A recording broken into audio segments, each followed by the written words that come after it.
Hello. Our story begins after Vader's failure to save Padme with the assistance of Lord Momin. The two Sith had failed, and the Dark Lord, after using all of his rage and frustration, no longer wished to interact with Momin.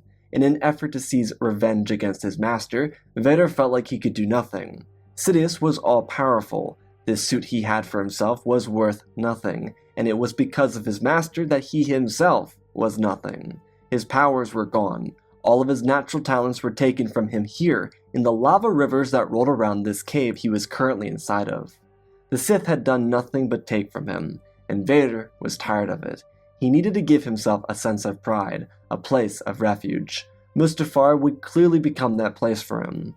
The Dark Apprentice took the mask of Momin, a gift given to him by his master, and prepared to return it to him on Coruscant. Vader would turn Mustafar into a dark nexus, and Momin would be the assistance he needed to create it. Before returning the mask to his master, Vader and Momin would construct an altar created from the dark side of the Force itself. It would be through this ancient technique to pull and tug at the Force, ripping it to shreds to force this open. Vader, upon finishing this altar, would return the mask to his Emperor, a Sith Master who would be very pleased with the fallen Jedi's work during his stay on Mustafar. After the short trip to Coruscant, Vader would return home and submerge himself in a bacta tank to focus on the dark nexus he helped create. Due to his connection to himself, it would give him the ability to have visions of the future, especially a future on his own planet. Vader's mind inside the bacta tank was like a trap. His desires were unknown, even to him. His thoughts were empty, focused on what the Force itself could give him. His eyes were locked shut, and he felt his violent anger from when he was still whole. He desired that power again. He wished for a chance to be free from the suit and walk like a person. Maybe that was his greatest desire. He had failed to bring Padme back, and that was as devastating as anything he could have ever experienced, after her death at least. Palpatine had destroyed the man he once was, and his Emperor was relishing in it. The returning of Momin's helmet to Palpatine was a true show to the Emperor that his Sith apprentice was committed to the dark side. There were flashes in his loyalty, and the fact that Vader was willing to claim Mustafar as his dark abode was Vader committing himself to fueling his strength through his suffering. Inside his castle, Vader's bacta tank sat idly across from the Nexus altar created by Momin and himself. There were deathly whispers crawling out of it. Due to it being forged by the Dark Sith himself, there were many more mysteries behind it. Momin, like many of the Sith before him, were connected in their greater quest for immortality.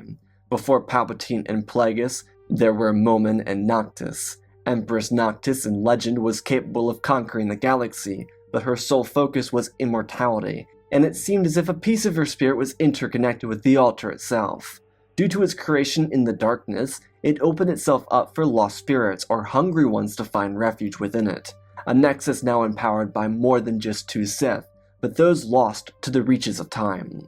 Vader's silence in the bacta tank took him forward in time, like a whiplash. He was so young into his career as a Sith, but he saw the total completion of his castle.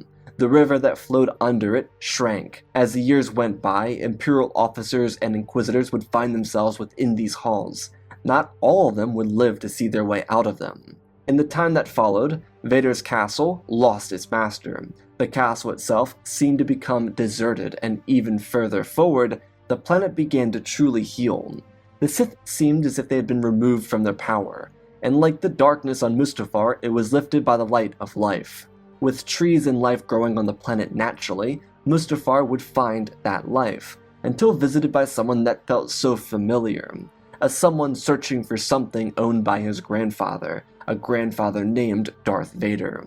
In the revelation of these feelings and visions, the fallen Jedi was thrown from his vision. His eyes opened up and his heart rate bounced around the low 200s. He could see medical droids rush into the room to take care of their master. Vader wasn't sure of anything he had seen, but there was something more. Aside from the revelation at the end of his vision, he could see something else. A ripple in time, maybe? Sadly, this individual ripple was not enough to grab his attention. The real attention bringer for Vader was the revelation of kin. Initially, Vader thought it was related to Owen and Beru on Tatooine. The thought of those two lowlifes made Vader angrier, but then again, He wouldn't feel something if the familial man from Mustafar in his vision came from Owen and Beru. Neither one of them were related to him by blood, meaning that if there was someone here on Mustafar, an individual who was related to him, who was the next of kin, that meant that Padme lived or their child did.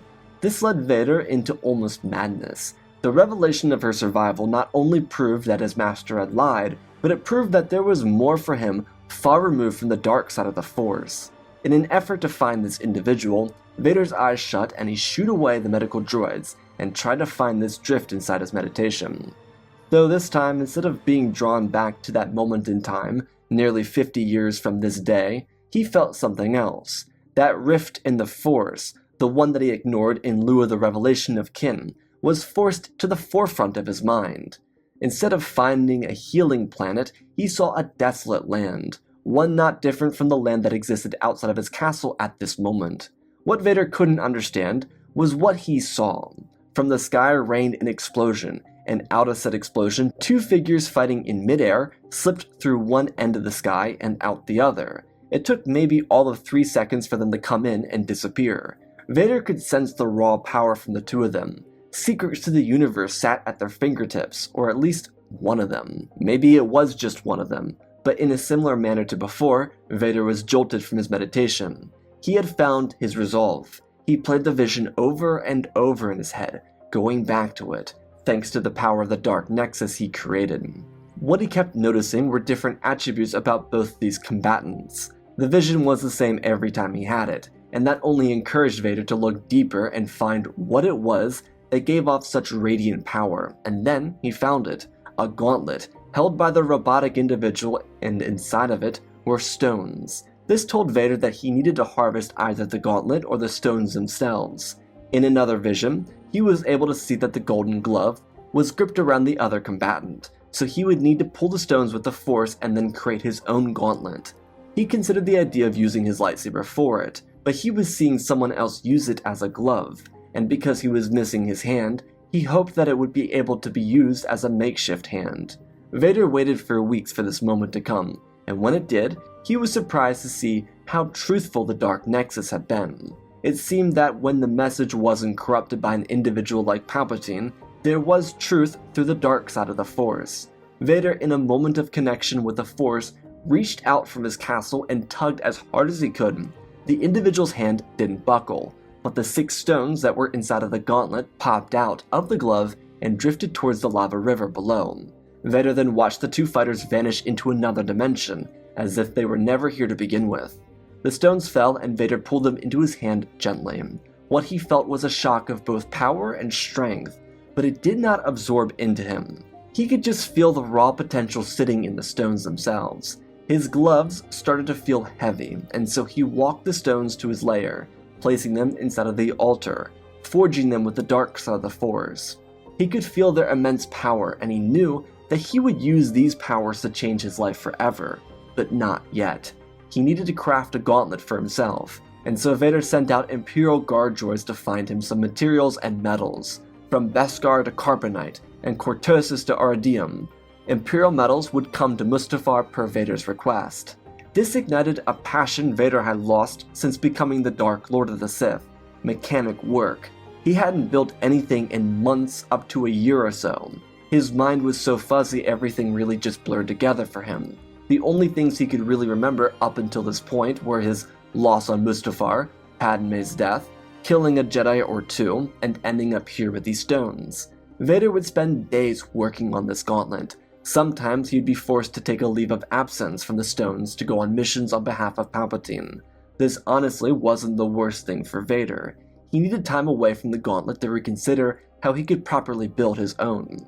He had no clue where those two individuals went, but they were gone now. On one of his journeys, he brought with him the Red Stone, which he always called Kyber crystals, even though they were very much so different from the crystals used by Jedi and Sith. Vader was able to tell that something was off about these, initially from the first vision. They weren't just Kyber crystals, but there really wasn't anything to compare them to in his universe.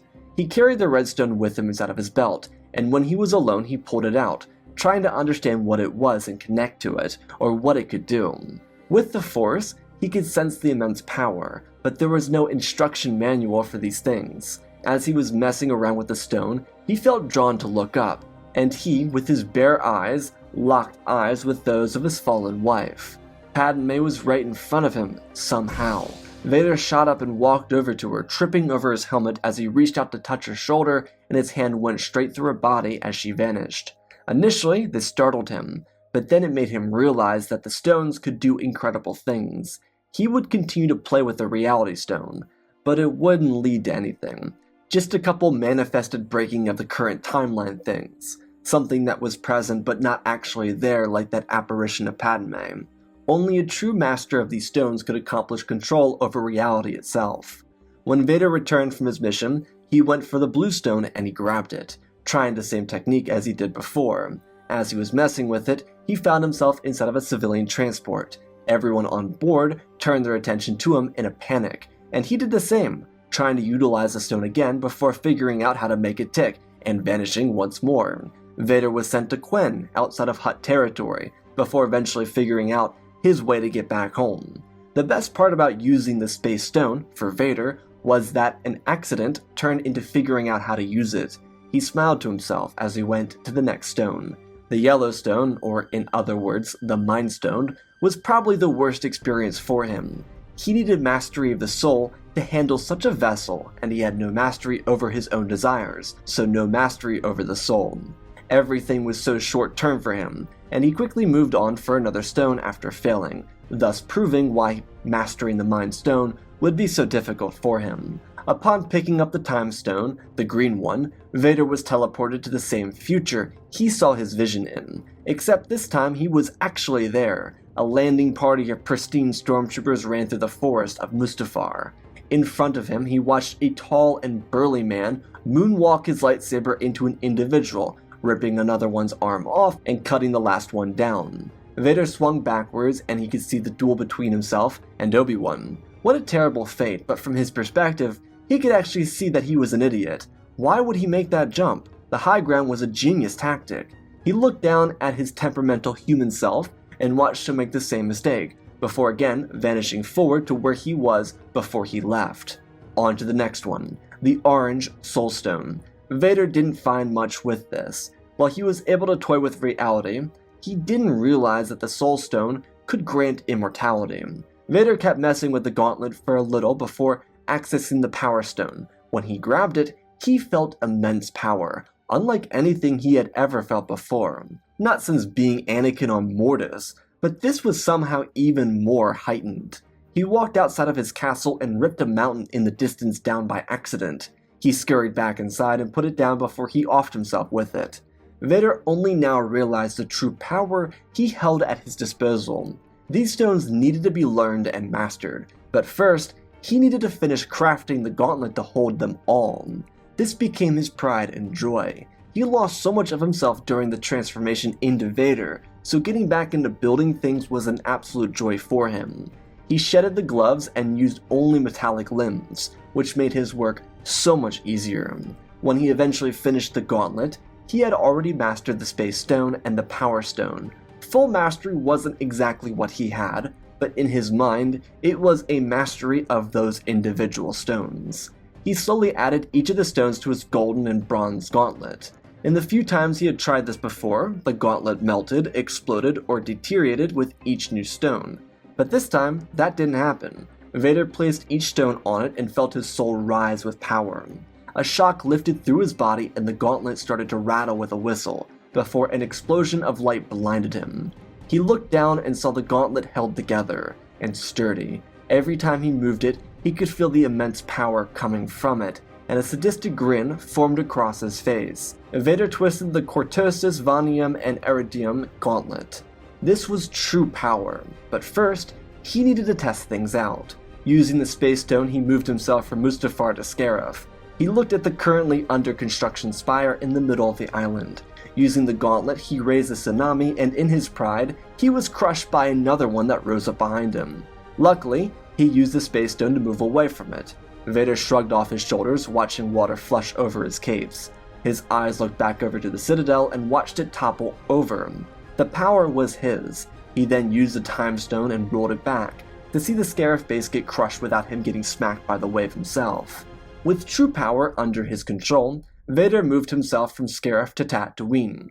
His eyes drifted over the endless sand dunes, and he wondered to himself, what could he accomplish with these stones? The Reality Stone seemed to show him glimpses of things, so that was pretty much useless, right? Obviously he hadn't fully figured that one out yet, but with the power of the Time Stone he could do anything he wanted, and so he wanted Padme back. He wanted to go back to a period where he could save Padme and their children. He wanted to manifest himself as Anakin Skywalker again.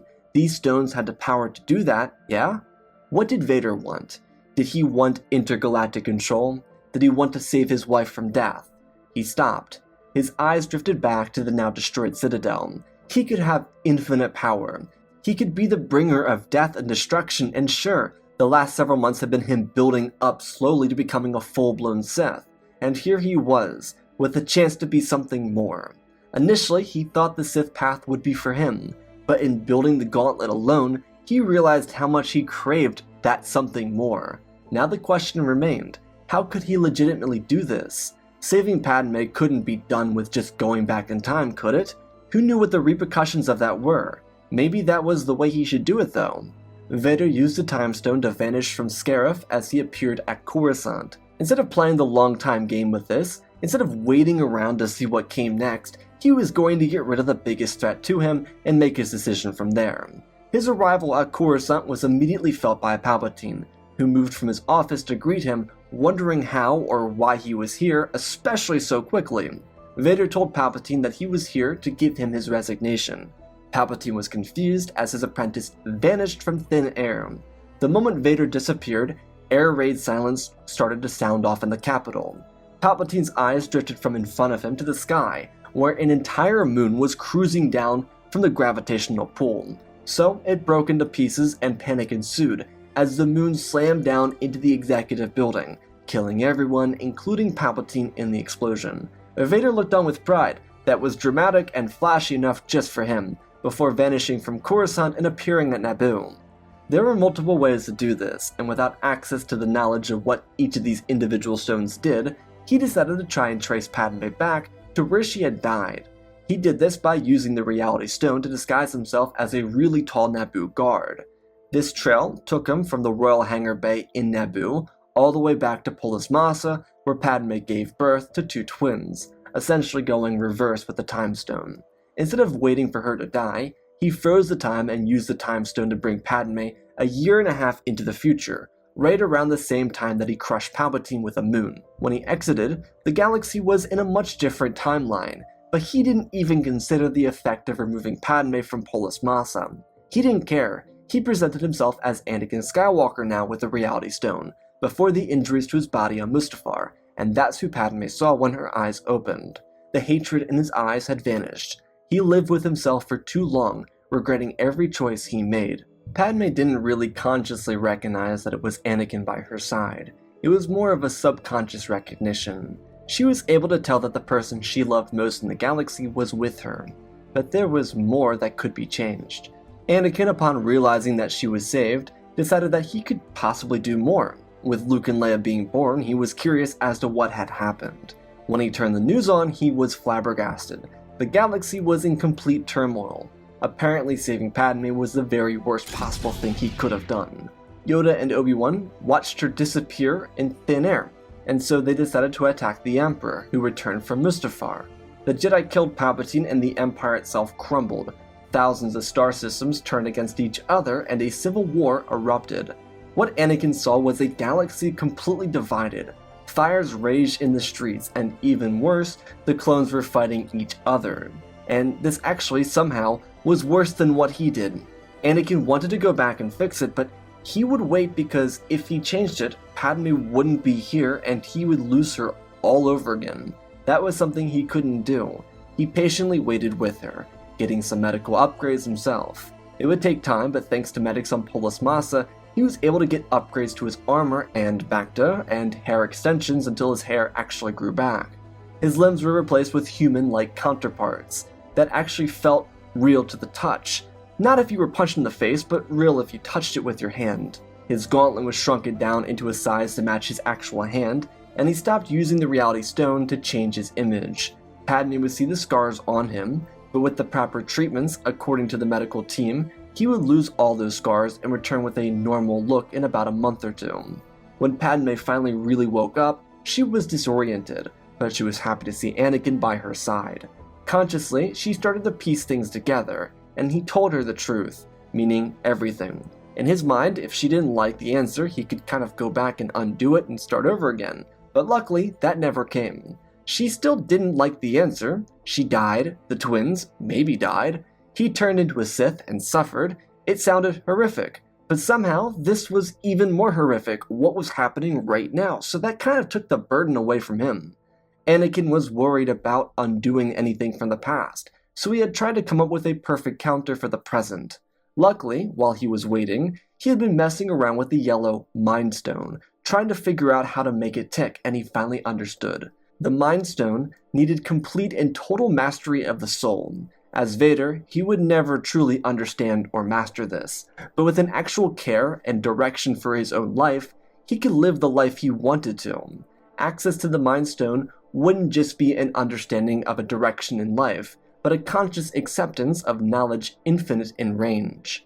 As Anakin toyed with the stone from his gauntlet, his head was rocked backwards and his eyes rolled into the back of his head, as he sucked in information from unknown worlds and times and places and dimensions. The Infinity Stones were the first piece of knowledge that he gained and fully comprehended. At his power were time, soul, reality, mind, power itself, and space stones.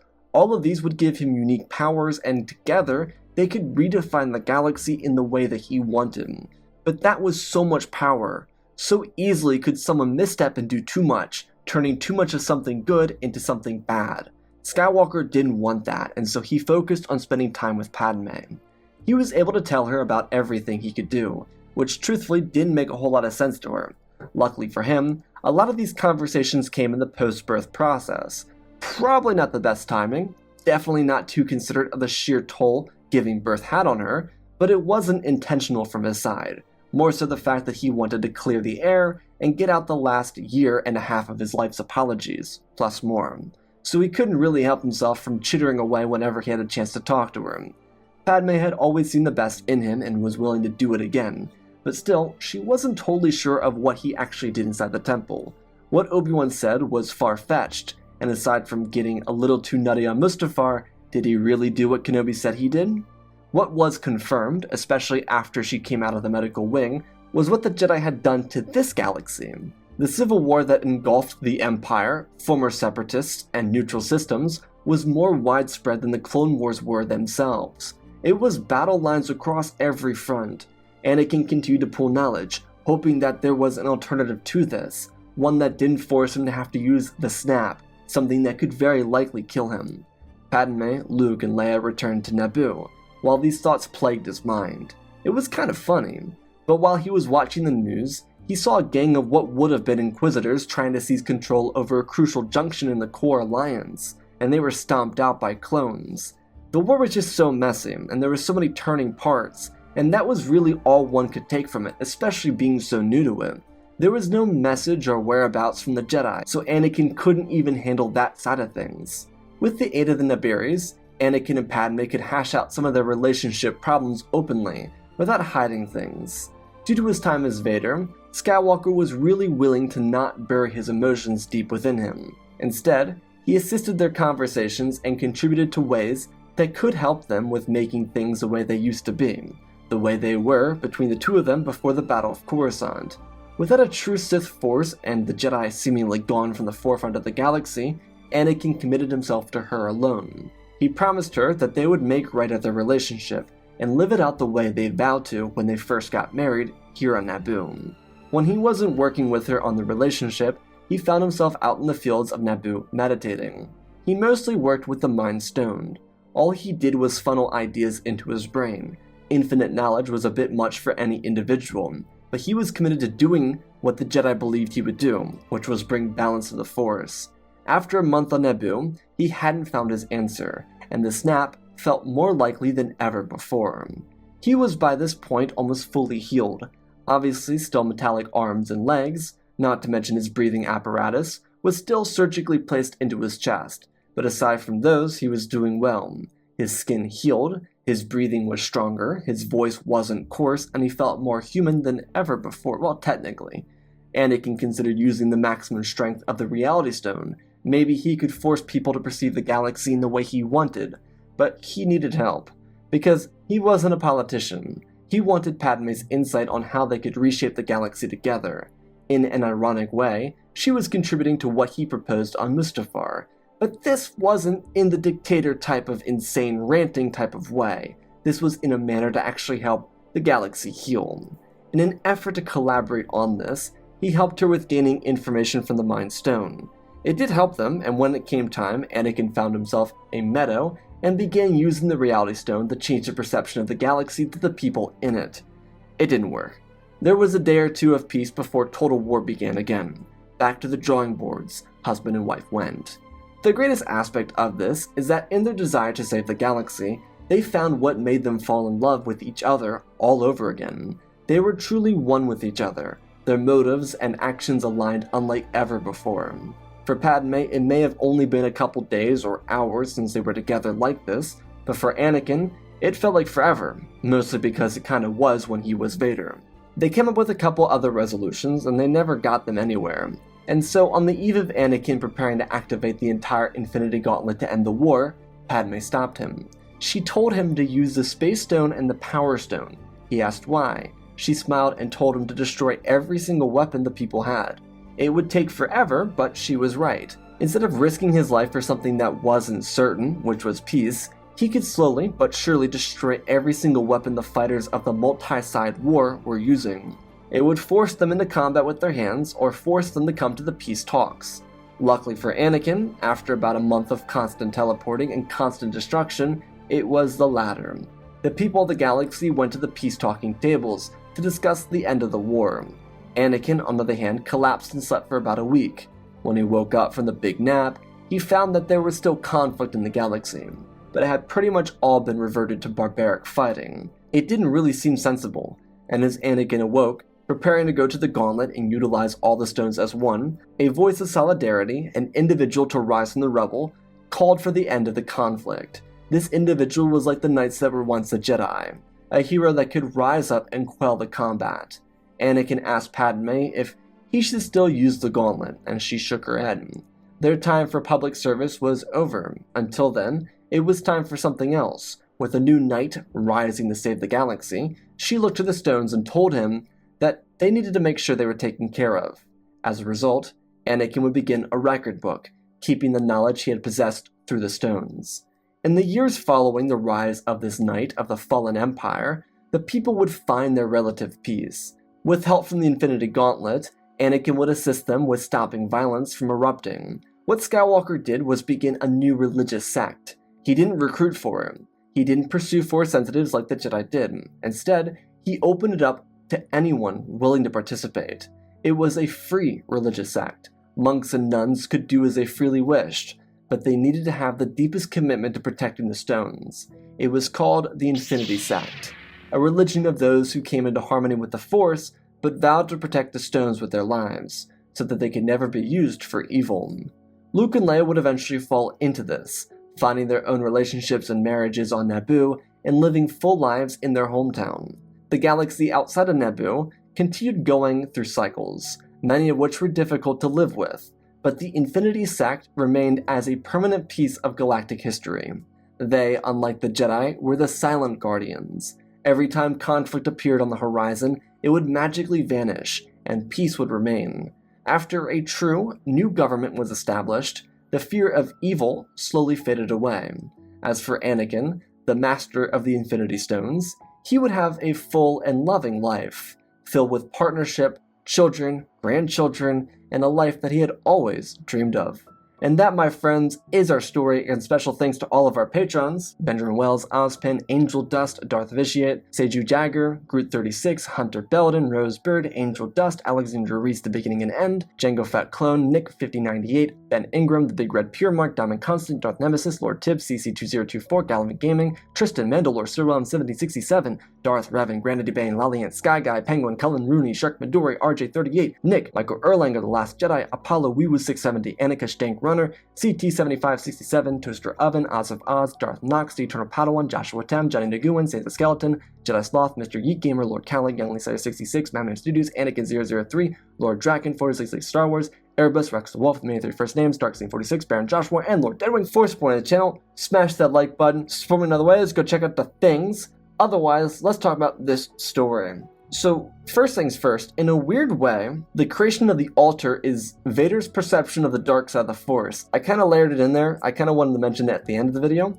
but the way Vader sees the dark side isn't actually the dark side. The altar they created uses the light side of the Force in a weird way, so Anakin's vision is the Force redirecting him to this moment in time where he can pull the Infinity Stones and use them for good. As for the entirety of the story itself, it was really fun using this. It was a very challenging video to write. We've kind of handled this era with Anakin in the post-Revenge of the Sith era where he's Darth Vader, he's struggling, and I kind of wanted to incorporate some of that, but also incorporate this actual ability to take complete control over the galaxy. And it was really hard to make the decision on where to go with it, so I really hope you like this one. It ended up being really wholesome, especially at the end with Padme, Luke, Leia, their grandkids, having a whole happy life together. And so I hope you all enjoyed this one. I love you all, spread the love, and always remember, my friends, may the Force be with you.